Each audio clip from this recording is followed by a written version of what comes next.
Question 1 from the Book of Questions. For a person you love deeply, would you be willing to move to a distant country knowing there would be little chance of seeing your friends or family again?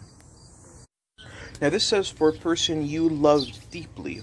Well, what wouldn't you be willing to do for a person that you love deeply? And, well, yeah, I'd be willing to move to a country far away from where I live and move to there. Though, given the modern landscape of things, I don't think there would be little chance of seeing my friends or family again. This was a book written in the 80s in America, and it's quite easy to tell that this was written by an American in the 80s. So, one thing you have to take into account is what the health standards of this country are, and, well, if they're poor, well, why wouldn't they want to come to Canada where we have a higher standard of health?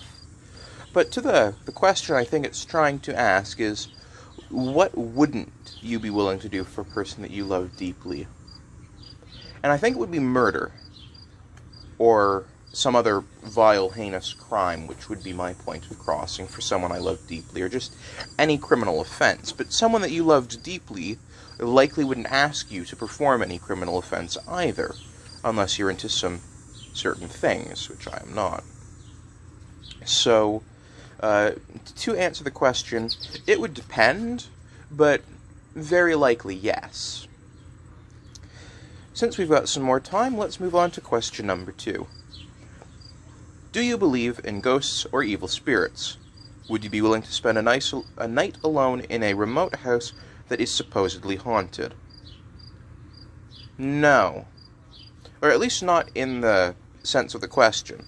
I do not believe in ghosts or evil spirits, but I also would not be willing to spend a night in a remote house that is supposedly haunted. Now that's because, when you have a house that's haunted, you can actually more often than not attribute its haunting to other factors.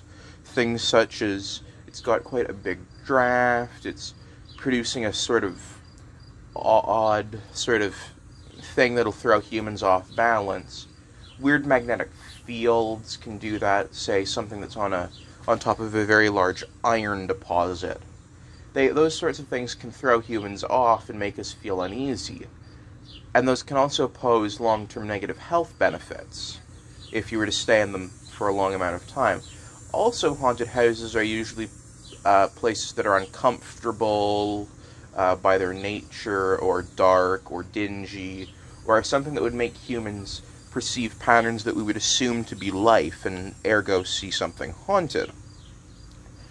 Now, if there was some incentive, like, if you can spend, 3 nights alone in this supposedly haunted house, we'll give you $1,000, I'd be like, sure, yeah. If I was attempting to produce some sort of scientific research based on it, I would bring lots of equipment and test it, something like that. I'd have to have some sort of incentive. But no, I don't have a superstitious bone in my body. I don't believe in ghosts, demons, evil spirits, mojo, woo-woo, any of that stuff. It doesn't make sense to me. On to question number 3. If you were to die this evening with no opportunity to communicate with anyone, what would you most regret not having told someone? Why haven't you told them? So this one's a bit personal, but I'm going to answer it.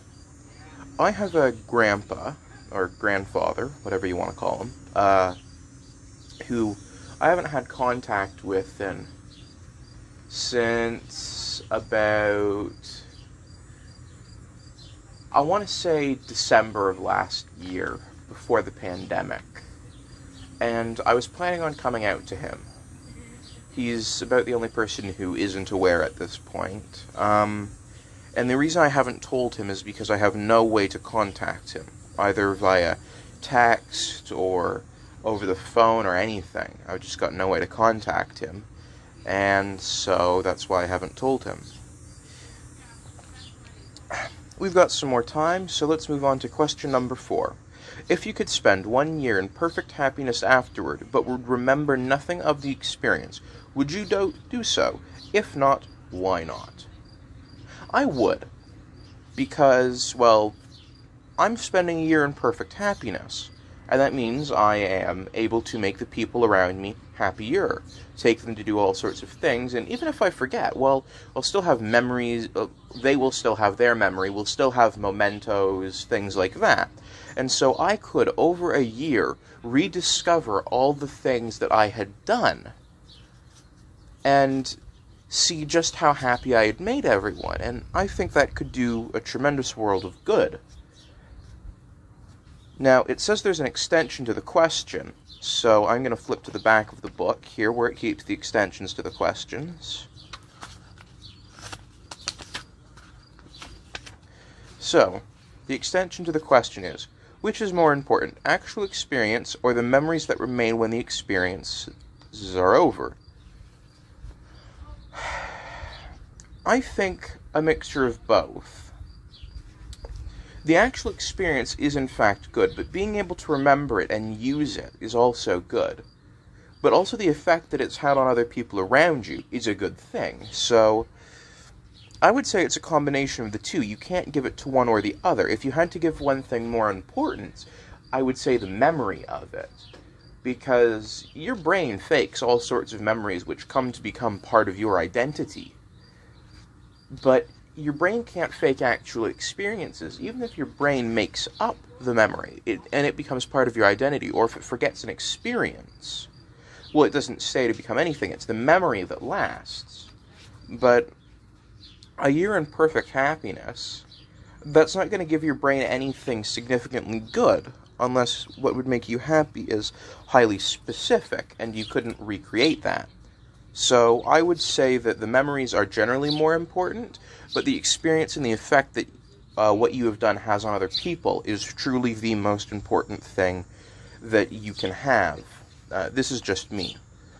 Let's round it out to a nice 5. If a new medicine were discovered that would cure arthritis but cause a fatal reaction in 1% of those who took it, would you want it to be released to the public? Well, that depends on what you mean by released to the public. If you mean that you can go to any pharmacy and, pick it up over the counter like you can Tylenol, then I would say absolutely not. That's absolute silliness. But if you're thinking, well, we've got this medication that can cure arthritis but cause a fatal reaction in 1% of those who took it, well, we ought to make this a prescription medication given to you by a doctor who has assessed how bad the arthritis is affecting you. And then what we can do is look at the people who have fatal reactions, because surely there's been testing before this, so you have some data on where the fatal reactions lie. And as it's given to the public, you can look at who has the fatal reactions and pick out, okay, what are the shared similarities? Because nothing in the real world is 100% random. So you could evaluate who died and see what factors, what symptoms, what things connected them, and go from there. And so you can see who is going to be the ones to die from the arthritis medication. And once you have that figured out, you can easily prescribe it more to those who have lesser amounts of arthritis. And from there determine, well, who needs what and how you're going to do it. This has been the Book of Questions by Gregory Stock, Ph.D., supposedly a #1 New York Times bestseller, over 1 million sold in print. This is a thing I saw on the Lindy Beige YouTube channel. If you're interested in him, I will provide a link to the description if you're interested to the book. This is the 1980s edition, not a modern reprinting. I have been the Blind Watch Reviewer. Thank you for sitting through my rambling for, just about 10 minutes now. Watch Time-Lapse will be coming out tomorrow on a Liege watch, I think. Then the review for that will be coming out Wednesday, and another 5 questions from the Book of Questions next week, Saturday. Thank you very much for watching, and have a good one.